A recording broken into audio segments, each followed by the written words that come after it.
Siapa pohon Gorkot?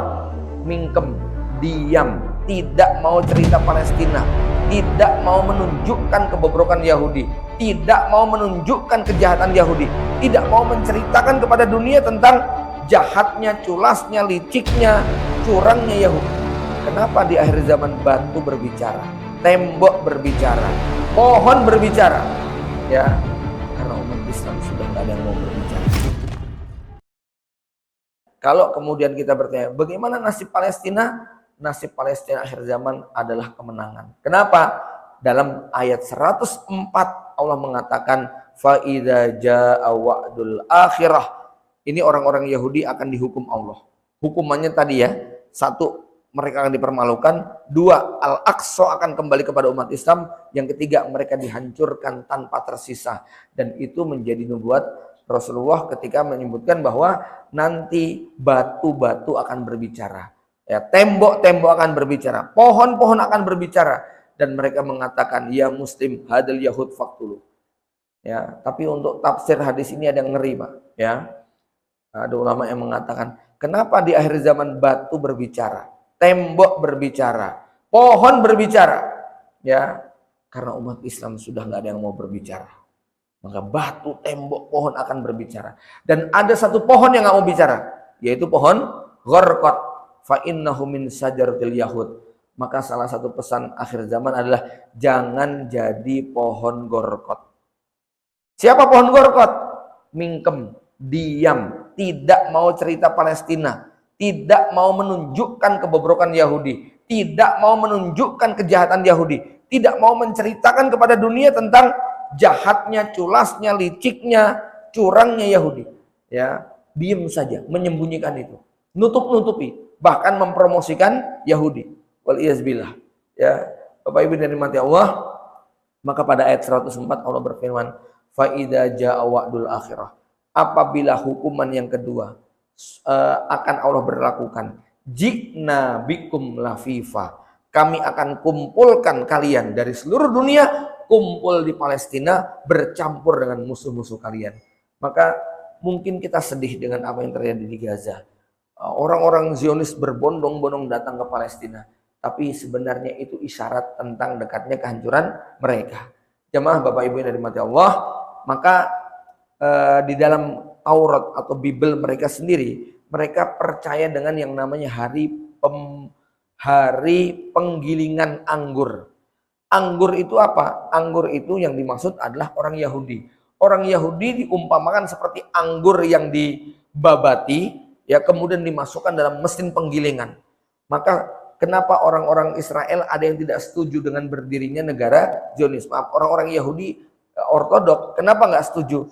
Karena kalau berdiri negara Israel, mereka sudah membaca bahwa orang-orang Zionis tidak akan pernah mampu mempertahankan negaranya lebih dari 80 tahun. Ya, kapan berdirinya negara Israel, Pak? 1948. Sekarang tahun berapa? 2024. Maka berdasarkan Al-Aqdus Samin. Al-Aqdus Samin itu artinya dekade 8. Maksudnya apa dekade 8? 80 tahun itu adalah hari kehancuran Zionis. Maka diperkirakan 2027 atau 2028 itu merupakan hari kehancurannya Zionis. Dan ini mereka takut tinggal 3-4 tahun lagi, Pak. Itu kenapa Syekh Ahmad Yasin mengatakan kami meyakini Zionis akan hancur 2027. Kok bisa? Ya, berdasarkan petunjuk isyarat Al-Quran.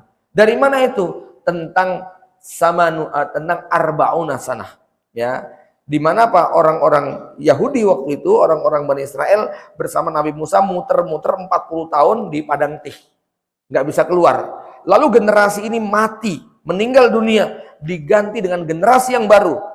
40 tahun kemudian di bawah kepemimpinan Yusha bin Nun, akhirnya mereka berhasil masuk ke Al-Aqsa. Ya, Bapak Ibu yang dirahmati Allah, Syekh Ahmad Yasin mendirikan Hamas pada tahun 1987, ya, sehingga diyakini 2027 itu adalah masa panennya Hamas. 40 tahun sejak didirikan, ya. Jadi 1987 sekarang 2024, maka 2027 itu 40 tahun. Berdasarkan kisah Yusha bin Nun yang membina orang-orang Bani Israel untuk mengalahkan bangsa Amalek di Palestina, penaklukan Al-Aqsa butuh waktu 40 tahun. Dan sebagai penutup, waktu Yusha bin Nun ingin menaklukkan Palestina, ya, maka waktu itu matahari sudah terbenam.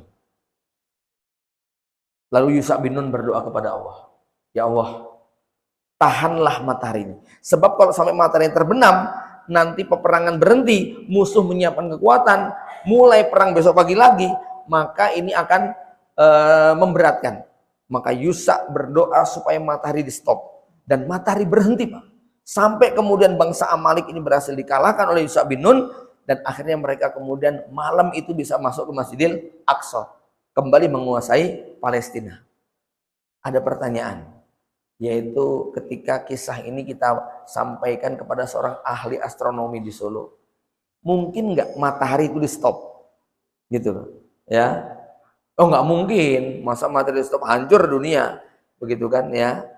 Loh, tapi ini kisahnya sahih, dimuat dalam riwayat Imam Bukhari, ya? Oh, gitu tak? Iya, ya. Kalau begitu, satu-satunya kemungkinan cuma ada satu. Apa itu? Yang dihentikan bukan cuma matahari, tapi seluruh benda-benda langit di stop oleh Allah, ya, berhenti sebentar. Allah mengizinkan Yusha bin Nun membawa Bani Israel ini untuk menaklukkan Palestina. Masya Allah. Apa ibrah yang bisa kita ambil, Pak? Untuk penaklukan Palestina, Allah stop benda-benda langit untuk bergerak. Maka penaklukan Palestina bisa dilakukan kalau kaum muslimin melakukan stop, ya, blokade, boykot, ya, menyetop, stop dulu beberapa kesenangan kita, stop dulu beberapa hal-hal yang nggak penting, fokuskan kepada Palestina. Mudah-mudahan kalau itu terjadi, baru kemudian Palestina nanti akan dikembalikan Allah kepada kaum muslimin. Maka ada dan tidak adanya kita tidak berpengaruh kepada keadaan yang ada di Palestina. Ya, maksudnya nggak berpengaruh itu bagaimana? Ya, yang butuh bukan Palestina kepada kita, tapi yang butuh adalah kita kepada keberkahan yang ada di negeri Palestina. Bapak Ibu yang dirahmati Allah Subhanahu wa taala, maka walaupun hari ini kita saksikan penderitaan ini belum pernah terjadi sebelumnya, ya, tetapi keyakinan mereka ini adalah keyakinan yang sudah Allah catat di dalam Al-Qur'an, disebutkan Rasulullah dalam hadisnya, ya, bahwa mereka pada akhirnya nanti akan mendapatkan kemenangan. Karenanya kita justru sangat membutuhkan dari keberkahan apa yang berlangsung di sana, ya.